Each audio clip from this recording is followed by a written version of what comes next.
A grudge match nearly a decade in the making.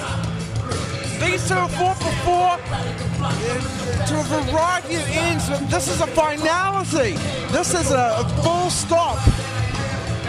Very expensive, very expensive. Well, that's right, Cardno. Johnny King, Alexander, one time, many years ago, tagged together at Smack Industries. That tag team fell apart after over a battle for the IPW Heavyweight Championship.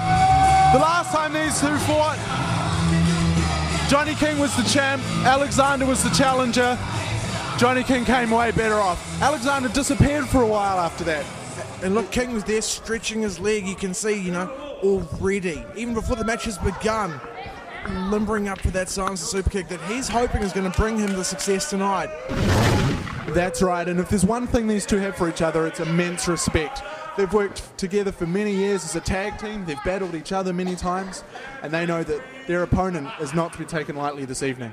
And you know, the interesting thing is in the dissolution of the tag team, we've seen their two separate styles come more clearly to the fore.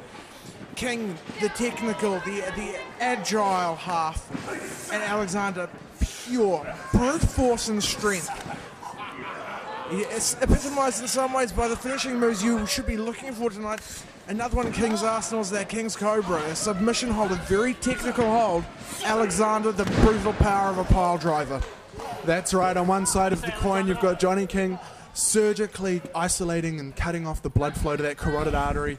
On the other side of the coin, you've got Alexander dropping someone on their head. You couldn't really get two further opposite ends of the spectrum if you tried, but tonight styles will clash, former allies and current enemies will clash, and we're going to have, I think the fans at home are in for a big treat. Let's not forget, a few short weeks ago at Rival Turf, it was with Johnny King's assistance that Dion McCracken was able to execute his master plan and strip Vinnie Dunn of that IPW title. Johnny King was in the ring, and eliminated the team captain of IPW, Alexander. And there he was, he's going for that silencer super kick already, and Alexander far too wise to that, bailing to the outside, a smart move. Well, it's what we were saying before. These two are so familiar with each other. They know each other's patterns and their techniques and their tactics. You're not going to be able to catch your opponent unaware in this when you just have such an intimate knowledge of their arsenal. And having that intimate knowledge, King also knows one thing. And don't get me wrong, when I said earlier that Alexander was brute strength, don't think that doesn't come without brains either. Alexander very, very intelligent in that ring. Knows exactly what to look for in King. Normally in matches like this, the early sections are feeling out, getting to know your opponent. This is the two of them just pushing instantly for the weaknesses they know exist in their former partners. That's right, and let's not forget Alexander, one of the best pure strikers in IPW. He's got one of the strongest right hands on the roster. But as you mentioned, they're both very experienced, wily veterans. Both men IPW originals.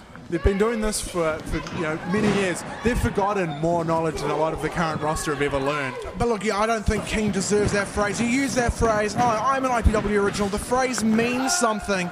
And if he really believed in that, he wouldn't be allied with PWE twice, never mind once.